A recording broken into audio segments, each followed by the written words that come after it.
Coin ఉన్నాయా చిన్న coin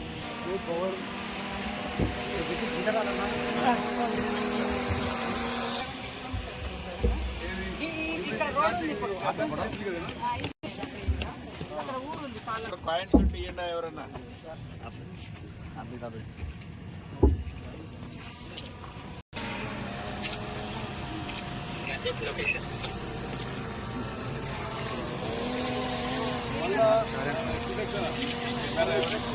sir Manoj and అనేది కూడా ఆ రోజు జలగం వెంగళరావు గారు ఫౌండేషన్ వేసింది కాంగ్రెస్ ప్రభుత్వంలోనే. మరి దానికి గౌరారం చెరువు అనేది మళ్ళిస్తే ఆ మండలం మొత్తం కూడా ఎప్పుడు సస్యశ్యామలంగా ఉంటుంది. ఈ ప్రాంతాల పరిస్థితి ఎట్లుందంటే వరద వచ్చినప్పుడు ఇళ్లకు నీళ్ళు వస్తున్నాయి, ఊర్లు మునిగిపోతున్నాయి, చేనులు మునిగిపోతున్నాయి. కానీ మళ్ళీ అవసరం ఉన్నప్పుడు ఒక చుక్క కూడా వాడుకోవడానికి రైతులకు అవకాశం లేకుండా పోతుంది. కాబట్టి తక్కువ ఖర్చుతో ఎక్కువ బెనిఫిట్ చేసే విధంగా ఈ ప్రాంతంలో మీరు ప్రణాళిక చేయించి మాకు ఆయకట్టు పెంచాలని కోరుతా ఉన్నామన్న. అదేవిధంగా పాకాల చెరువు కింద కూడా పాకాల చెరువు నిండితే మునిగేది ట్రైబల్ గ్రామాలు, పాకాల కొత్తగూడెం ముఖ్యంగా చుట్టుపక్కల. కానీ ఒక్క చుక్క కూడా సమ్మర్ వస్తే నీళ్లు ఉండే, మొత్తం అది డ్రై ఏరియా. వాస్తవానికి మన ప్రభుత్వం కాంగ్రెస్ ప్రభుత్వం 2009 నుంచి 14లో అధికారంలో ఉన్నప్పుడు ఇన్పుట్ సబ్సిడీ ఇచ్చేది. దాని ద్వారా చెడియాలకు ఫస్ట్ ఇచ్చేది, తర్వాత పాకాల కొత్తగూడెం ఇన్పుట్ సబ్సిడీ ద్వారా. అంటే కరువు ఎక్కడ ఉన్నదంటే ఈ 2 మండలాలు అప్పుడు ప్రత్యేకంగా అవి మేము బాగా గుర్తుపెట్టుకున్నాం. సో అక్కడ కొద్దిగా నీటి అలొకేషన్ కూడా మా రామప్ప చెరువు నుంచే పాకాల చెరువులోకి వస్తుంది. పాకాల ముందున్న ఎంత కొత్తగూడెం ట్రైబల్ ఏరియా, వెనుక నీళ్లు నర్సంపేట పోతుంది. సో నర్సంపేటకు నీళ్ళు ఇస్తూనే మాకు కూడా కొంచెం ఆ ప్రాంతానికి ఆయకట్టు ఇవ్వడం మూలంగా అక్కడ కూడా రైతులు బాగుపడతారు. పేదరికాన్ని తగ్గించడానికి ఇరిగేషన్ పెంచడం అనేదే మేజర్గా మన ముందు ఉన్నటువంటి ప్రథమ కర్తవ్యంగా మీకు తెలియజేస్తూ, అది కూడా మాకు ఒక ద్వారా ఆ ప్రాంతానికి నీళ్ళు ఇచ్చే విధంగా ప్రణాళిక చేయాలని కోరుతా ఉన్నామన్నా. అదేవిధంగా రామప్ప చెరువులో నీళ్లు స్టోరేజ్ అవుతున్నాయి. దానికి ఆల్టర్నేట్గా కూడా మేము చెప్తా ఉన్నాం, పక్కనే 5-6 కిలోమీటర్ల దూరంలో ఇంచెల్ చెరువు ఉంది. తర్వాత జాకారం రిజర్వాయర్గా కూడా దాన్ని చేస్తే హైవేకు దగ్గర ఉంటుంది. ఈ లోడు రామప్ప మీదనే పడడం మూలంగా ఆ ములుగు ఆ చుట్టుపక్కల ప్రాంతాలు కూడా మునిగిపోతుంది. అక్కడే కాకుండా పక్కన కూడా ఆల్టర్నేటివ్ స్టోరేజ్ చేసుకుంటే మాకు లోకల్గా ఉపయోగపడుతుంది. మీరు అవసరం ఉన్నప్పుడు కూడా తీసుకెళ్ళడానికి రామప్ప నుంచి మరి జాకారం కావచ్చు, రామప్ప నుంచి ఇంచెంచెరు కావచ్చు, రామప్ప నుంచి గన్పూర్ పెట్టేటువంటి ఆయకట్టును కూడా కొంత పెంచడం. అదేవిధంగా మరి ఈరోజు ములుగు దగ్గర నుంచి పాకాల పోతుంటే ఆ భూములన్నీ మాయే ఉన్నాయి. అందుకనే మేము అవి కొంత అక్కడ ఒక కెనాల్ లాగా రామప్ప నుంచి పాకాల పోయే దగ్గర కూడా ఒక 5-6 వేల ఎకరాలు ఆయకట్టు ఉంది.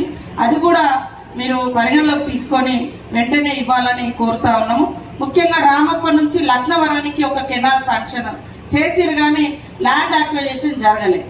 ల్యాండ్ అక్విజిషన్ మరి జనరల్ అవార్డు తోటి 3 లక్షలకే పరిమితం అవుతుంది. ఈ రోజులలో ఎకరానికి 3 లక్షలు అంటే రైతులు ఇచ్చే పరిస్థితి లేదు. కాబట్టి మాకు లక్నవరం కూడా చాలా ఇంపార్టెంట్. ఆ వాటరే సమ్మక్క సారలమ్మ దగ్గర జంపన వాగుకు వస్తాయి. జాతరకు మాకు నీళ్లు లేక కూడా ఒక్కొక్కసారి ఇబ్బంది అవుతుంటుంది. నిన్న కూడా గవర్నర్ గారు నైట్ ఆఫ్ చేసాడు లక్నవరంలో. ఆయన బోటింగ్ కూడా చేశాడు, చాలా అద్భుతంగా ఉంది. కానీ ఎండాకాలం వస్తే ఎండిపోతుంది మొత్తం చెరువు. అది ఎప్పుడు కూడా నీళ్లు ఉండాలంటే ఖచ్చితంగా రామప్ప లక్నవరం ఏదైతే ఉందో ఆ లింక్ను తొందరగా కంప్లీట్ చేస్తే బాగుంటుంది. నెక్స్ట్ వచ్చే జాతర వరకు కూడా మనము ఆ వాటర్ను సమ్మక్క సారలమ్మ భక్తులకు కూడా వాడుకోవడానికి అవకాశం ఉంటుంది. అదేవిధంగా చాలా చోట్ల చిన్న చెరువులు కూడా ఉన్నాయి, వాటిని కూడా రిపేర్ చేయడం. గోదావరి మీద కొంత లిఫ్టులకు ప్రయారిటీ ఇవ్వండి. మంగపేటలో కూడా మల్లూరు ప్రాజెక్టు చాలా పెద్దది, అది దాని మూలంగా అది మండలం మొత్తాన్ని కాపాడుతుంది. ఇట్లా మా దగ్గర చెరువులు ఉన్నాయి, కానీ ఆయకట్టు అంటే ఎండాకాలం వచ్చినప్పుడు అది సింక్ అయిపోయి నీళ్లు దొరికే పరిస్థితి లేదు. రైతులందరూ కూడా బాధపడుతున్నారు, అరే మన మీద నుంచే నీళ్లు పోతున్నాయి. ఇదంతా అయినప్పుడు మనకు ఇక్కడ తక్కువ ఖర్చుతో ఎక్కువ బెనిఫిట్. కాబట్టి మరి తెలంగాణ తెచ్చుకున్నదే నీళ్లు, నిధులు, నియామకాల కోసం. కానీ ఆ ప్రభుత్వంలో అసలు ఆలోచించలేదు. ఖచ్చితంగా మీరు ఇది ఇంత దూరం వచ్చిరు, ఖచ్చితంగా ఒక ప్రయారిటీగా తీసుకొని ఈ ప్రాంతానికి నీరు అందించాలని కోరుతూ, సోనియా గాంధీ గారి చేతుల మీదుగా ఇక్కడ ఫౌండేషన్ జరిగింది. అక్కడ మనం చూసినాము.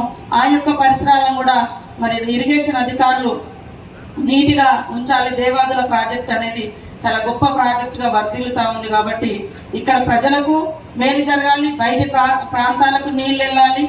సేమ్ తీసుకున్న మంచి డెసిషన్ కూడా అది కనిపించాలని కూడా కోరుకుంటూ, దయచేసి అధికారులు కూడా రెగ్యులర్గా చెరువుల కాడ మరి సెటర్స్ కానీ అవన్నీ లీకేజ్లు అయ్యి వాటర్ పోతుంటే చూసుకుంటూ ఉండడం కరెక్ట్ కాదు. అలర్ట్గా ఉండాల్సిన అవసరం ఉందని ఈ సందర్భంగా తెలియజేస్తూ మరి ఇక్కడికి వచ్చినందుకు మీకు ప్రత్యేక ధన్యవాదాలు. నమస్తే. సీతక్క గారికి నా ప్రత్యేక ధన్యవాదాలు. వారికి ఈ రాష్ట్రంలో ప్రజా జీవితంలో రాజకీయాల్లో ఒక ప్రత్యేక స్థానం ఉన్న విషయం కూడా నేను మనస్ఫూర్తిగా వారిని అభినందిస్తున్నాను. వారి నియోజకవర్గం రావడం, వాళ్ళతో ఈ ప్రోగ్రాంలో పార్టిసిపేట్ కావడం కూడా నేను చాలా హ్యాపీ అవుతున్నాను. మీరు చెప్పిన విషయాలు అన్నీ కూడా నోట్ చేసుకొని క్రమక్రమంగా అన్నీ పూర్తి చేస్తామని చెప్పి కూడా మీకు హామీ ఇస్తున్నాను. ఇక్కడున్న ఇంజనీర్లందరికీ నేను ఒకటే అష్యూరెన్స్ ఇస్తున్నా, మీరు మీ విధులు, మీ రెస్పాన్సిబిలిటీస్ చాలా సీరియస్గా చేయండి. మీరు ఎవరితో కూడా ఏమీ